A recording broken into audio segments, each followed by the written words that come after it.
और अब एक बड़ी खबर है यूपी के गाजीपुर से, जहां दर्दनाक हादसा हुआ है। हाई टेंशन तार की चपेट में आने से 4 लोगों की मौत हो गई है। करंट लगने से 5 लोग पूरी तरह झुलसे हैं। काशीदास बाबा के पूजा की तैयारी करते समय यह हादसा हुआ। गाजीपुर के मरदह थाना क्षेत्र के नरवर गांव की ये घटना है। तो इस घटना के बाद पूरे इलाके में गम का माहौल है, क्योंकि 4 लोगों की मौत करंट लगने से हो गई है और इस हादसे में 5 लोग पूरी तरह झुलस गए हैं। दरअसल ये लोग हाई टेंशन तार की चपेट में आ गए थे।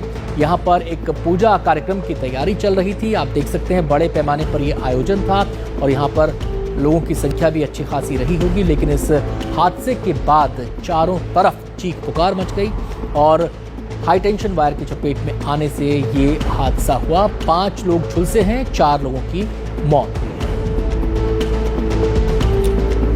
तो ये तस्वीरें उसी जगह की हैं जहां पर ये आयोजन होना था। सीधे हम रुक करेंगे, हमारे संवाददाता रणवीर सिंह हमारे साथ जुड़ गए हैं और जानकारी देने के लिए।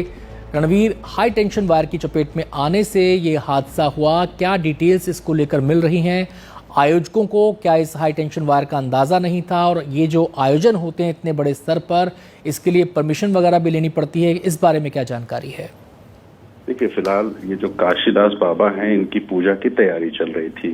करीब 8-10 युवक जो हैं वो बांस गाड़ने और केले के पत्ते लगाने की एक परंपरा रही है और इस वजह से वो एक ऊंचा बांस था और वहीं एक हाई टेंशन वायर जा रहा था। वो हाई टेंशन वायर का जो बीच का हिस्सा होता है, जो थोड़ा सा नीचे लटका सा होता है, वहां पर ही ये लोग बांस गाड़ने की कोशिश कर रहे थे और इसी बीच में बांस की पत्तियां जो हाई टेंशन तार की चपेट में आई हैं, उससे आग लगी और वो आग और करंट दोनों बांस में आने से 4 लोगों की मौत हुई है। 5 घायल हैं। 5 घायलों में 2 की हालत गंभीर है और इन 5 घायलों को मऊ के फातिमा हॉस्पिटल भेजा गया है। अब रही परमिशन की बात, तो ये हर साल होने वाली पूजा है।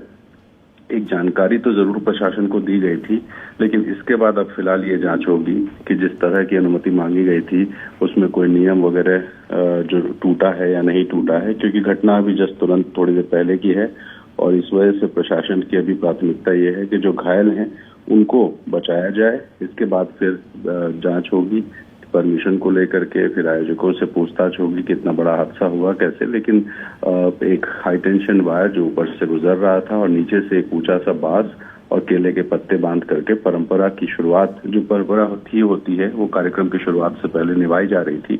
आज सुबह 11 बजे पूजा शुरू होनी थी। यादव समाज इस पूजा को कराता है, लेकिन अब फिलहाल पूजा भी शायद रद्द की जा रही है क्योंकि एक बड़ा हादसा हुआ है और हजारों की भीड़ यहाँ होती है। तो प्रशासन की प्राथमिकता पहले घायलों को बचाने की और उसके बाद जांच पड़ताल करने की कि हादसे के पीछे कोई लापरवाही है या नहीं। शुक्रिया रणवीर आपका इस पूरी जानकारी के लिए।